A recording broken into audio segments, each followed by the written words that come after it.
بسم اللہ الرحمن الرحیم صلی اللہ تعالی علی حبیبہ محمد وآلہ وسلم۔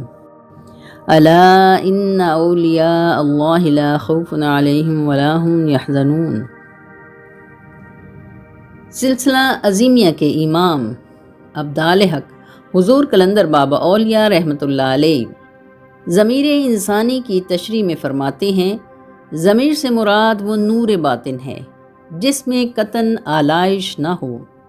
مرشد سلسلہ عظیمیہ شیخ عظیمی بابا جی فرماتے ہیں، تصوف میں القا کی صفت کو بھی ضمیر کہا گیا ہے۔ القا لفظ الگ سے نکلا ہے جس کے معنی بجلی کا کوندنا ہے۔ حضور پاک صلی اللہ علیہ وآلہ وسلم کی تعلیمات، شریعت اور تکوین پر تفکر کرنے کے بعد یہ نتیجہ اخذ ہوتا ہے کہ نوع انسانی کی تخلیق کا خلاصہ یہ ہے کہ اللہ کو یکتا اور ایک مانا جائے۔ اللہ نے انسان کو جو ایک صلاحیت دی ہے رہنمائی کی، جس کے تحت وہ اچھائی اور برائی یعنی خیر اور شر میں تمیز کرتا ہے، اس صلاحیت کو ضمیر یا نور باطن کہتے ہیں۔ ضمیر اعمال کے لیے کسوٹی ہے کہ جو کام ہم کر رہے ہیں دیکھیں کہ اس کا دوسرا رخ کون سا ہے، اچھا ہے یا برا ہے۔ فرمان رسول صلی اللہ علیہ وآلہ وسلم ہے، نیکی اچھے اخلاق کا نام ہے اور گناہ وہ ہے جو تمہارے دل میں کھٹکے اور تجھے اس کے بارے میں تردد یعنی شک ہو اور تو اس بات کو ناپسند کرے کہ لوگوں کو اس کا پتہ چل جائے۔ جو اعمال ضمیر کی رہنمائی یا ضمیر کی آواز کے برعکس انجام دیے جائیں وہ نیت کے ساتھ ریکارڈ ہو جاتے ہیں۔ قرآن پاک میں اس ریکارڈ کو سجین کا نام دیا گیا ہے، اور جو اعمال ضمیر کی رہنمائی یعنی اندر کی آواز کے مطابق انجام دیے جائیں وہ بھی نیت کے ساتھ ریکارڈ ہو جاتے ہیں۔ اور قرآن مجید میں اس ریکارڈ کو علیین کا نام دیا گیا ہے۔ سورہ یوسف میں یوں ارشاد ہوا، اور وہ اس کی طرف بڑھی اور وہ بھی اس کی طرف بڑھتا اگر وہ اپنے رب کی برہان نہ دیکھ چکا ہوتا۔ برہان یعنی روشن دلیل اس یقینی کیفیت کا نام ہے جہاں انبیاء کرام یقین کی منزل پر فائز ہو جاتے ہیں۔ روحانی حواس کے ذریعے برہان کو دیکھنا ممکن ہے۔ روحانی حواس کیا ہیں؟ ضمیر کی آواز ہے، اللہ کی آواز، اور اس آواز پر عمل کرنے سے حواس کی رفتار اس زون میں داخل ہو جاتی ہے جہاں بندے کو حقیقت کا مشاہدہ ہو جاتا ہے۔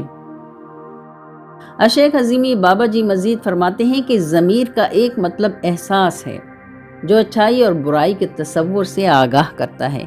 زندگی میں ہم جتنے کام کرتے ہیں ان میں 75% ایسے ہوتے ہیں جن پر ضمیر ہمیں ملامت کرتا ہے۔ دوسرے لفظوں میں 75% زندگی ہم ایسی گزارتے ہیں جسے ضمیر پسند نہیں کرتا۔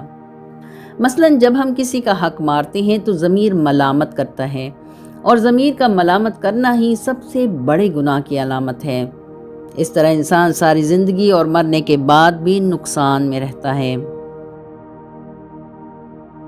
اور جو لوگ ضمیر کی آواز کو سن لیتے ہیں وہ ظلمت اور تاریکی سے دور ہو جاتے ہیں۔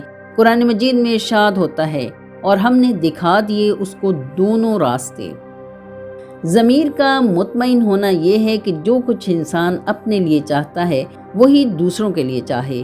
جن باتوں سے وہ خود پریشان ہوتا ہے دوسروں کو ایسی باتوں سے پریشان نہ کرے۔ ضمیر کی انسپائریشن سائنس ہے، ایسی سائنس جس میں تغیر نہیں ہے، جس کا نتیجہ نہیں بدلتا۔ یہ ایسی سائنس ہے جس پر کائنات کا نظام قائم ہے۔ ضمیر کی آواز کو سننے اور عمل کرنے سے ذہن کی فریکوینسی کائناتی فریکوینسی سے مل جاتی ہے، اس لیے کہ پوری کائنات میں ایک ضمیر کام کر رہا ہے۔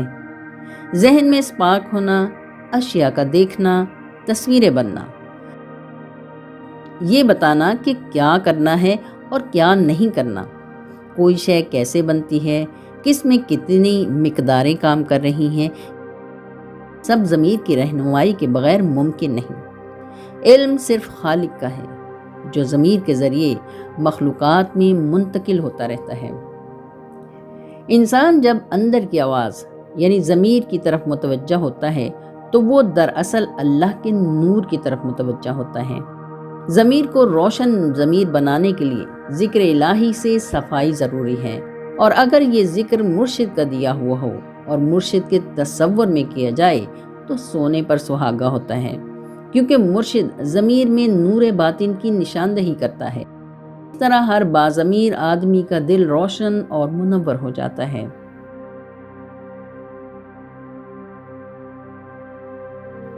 ضمیر کی رہنمائی کو قبول کرنے یا رد کرنے کے لیے اللہ نے انسان کو با اختیار بنایا ہے، اس لیے انسان کو ضمیر کی تحریکات کو سمجھ کر قبول کرنا چاہیے۔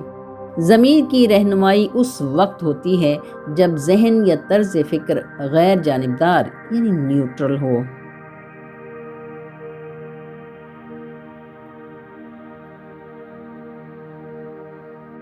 ہمیں بار بار یہ تجربہ ہوتا ہے کہ دو کاموں میں سے کسی ایک کام کا خیال آتا ہے، لیکن ساتھ ہی اندر سے رہنمائی ہوتی ہے کہ یہ صحیح نہیں ہے۔ پھر خیال آتا ہے یہ کام ہر حال میں کرنا ہے۔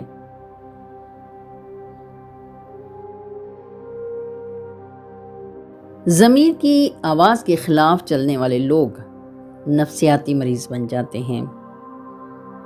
ضمیر کے خلاف عمل کرنے سے ضمیر ملامت کرتا ہے۔ ملامت سے احساس ندامت پیدا ہوتا ہے۔ آدمی ضمیر کی آواز سن کر استغفار کرتا ہے، توبہ کرتا ہے تو ضمیر خاموش ہو جاتا ہے، لیکن پھر وسوسوں میں گھر جاتا ہے کہ پتہ نہیں معافی ملی یا نہیں۔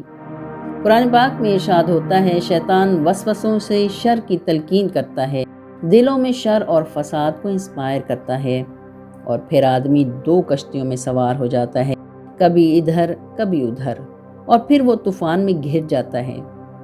جبکہ ضمیر کی آواز پر عمل کرنے والا ایک کشتی کا مسافر حفاظت و امن کے ساتھ کنارے لگ جاتا ہے۔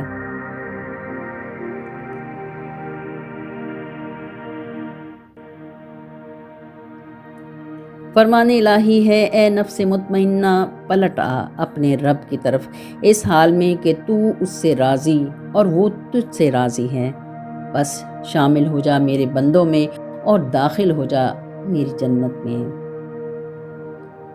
اگرچہ سلسلہ رسالت و نبوت ختم ہو چکا ہے، لیکن الہام اور روشن ضمیری کا فیضان جاری ہے۔